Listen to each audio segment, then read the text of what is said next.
Hello YouTube viewers and my friends. In this video I am going to illustrate one of interesting openings, that is Andersen defense. Without wasting any time, let's get started. After white start with e4, black responds e5.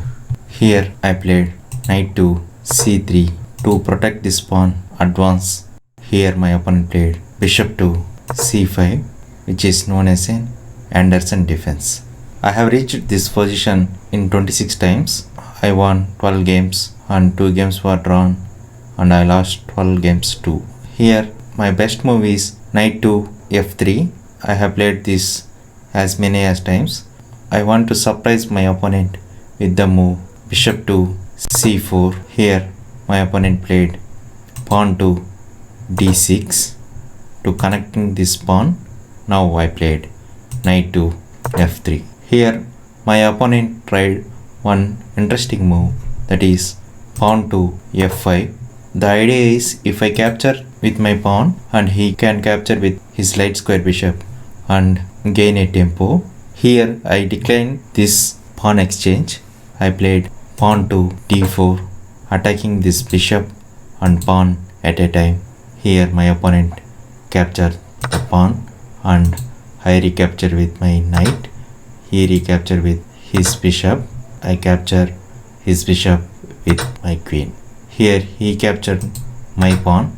Now I can capture this pawn, but I capture g7 pawn and attacking this rook. The only logical square left by black is queen to f6 to save this rook. Here I capture one more pawn on c7.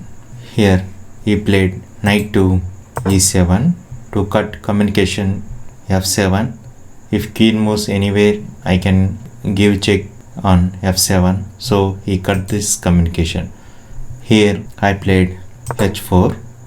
Idea is I want to place my dark square bishop to g5 to attack his queen. Here my opponent replied stronger move with rook to f8 to capture this pawn and give check. Here I surprise my opponent with this move. I castle on king side. So what's going on here? This pawn is no more protection from any piece. My opponent also think that I can capture this pawn without any risk. So my opponent think same like that. So he did capture this pawn straight away. Here I give you few seconds. If you play as a white, can you find a best move over here? I hope you find this move bishop to g5. First sight it looks white is giving up a piece. If queen capture this bishop and there is a move that is knight to e4. It is not only attacking this queen, it is attacking this pawn and give checkmate attack. So if queen moves somewhere else, like queen moves here, so this leads to checkmate. White cannot move here. This square hitting by 2 pieces. That is what happened. Here only logical move left from black perspective is black has to play rook to f5. This is only move. So it is creating some place here. When knight cross d6 occurs, king has to move this square. So it is leaving this square. And also if I capture this knight and he recapture with his rook, so his queen is no more available. So here I can simply capture this queen. So that is one line. In this position I didn't play bishop to g5. Apart from this, I play equal move that will attack same as like previous one. Can I find a amazing move here?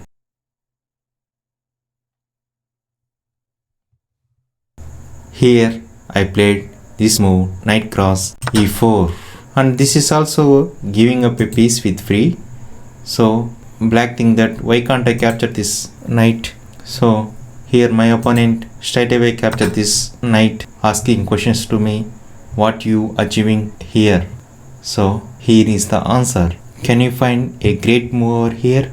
I give you 15 seconds.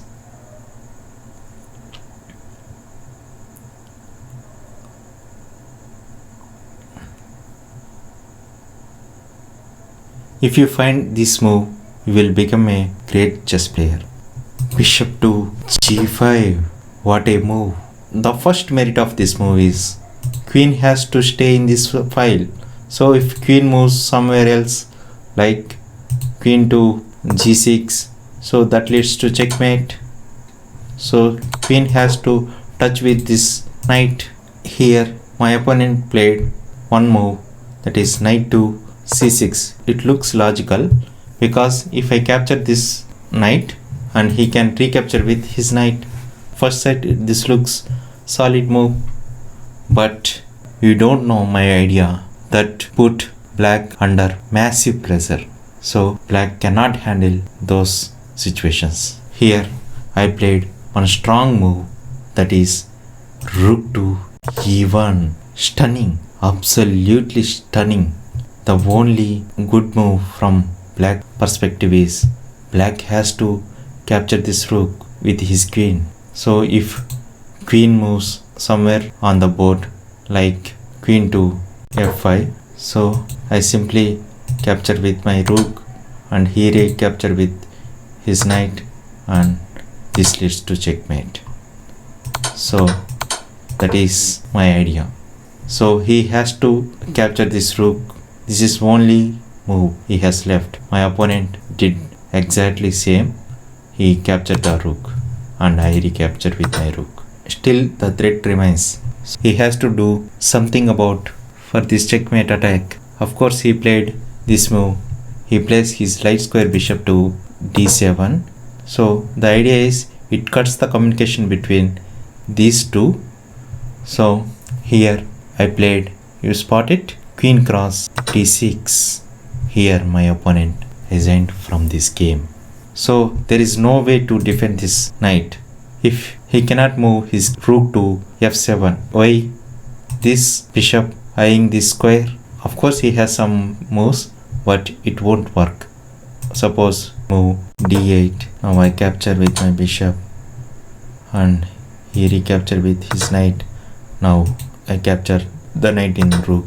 He cannot move this bishop. This bishop right now pinned after some moves like king to c8 and queen capture bishop check and queen moves to b8, and this leads to checkmate. This opening not only limited for beginners, it is a secret weapon for intermediate to grandmaster level openings. So thank you for watching my video. If you enjoy my video, like and share it to your friends, and don't forget to subscribe my channel. Turn on notifications for future updates.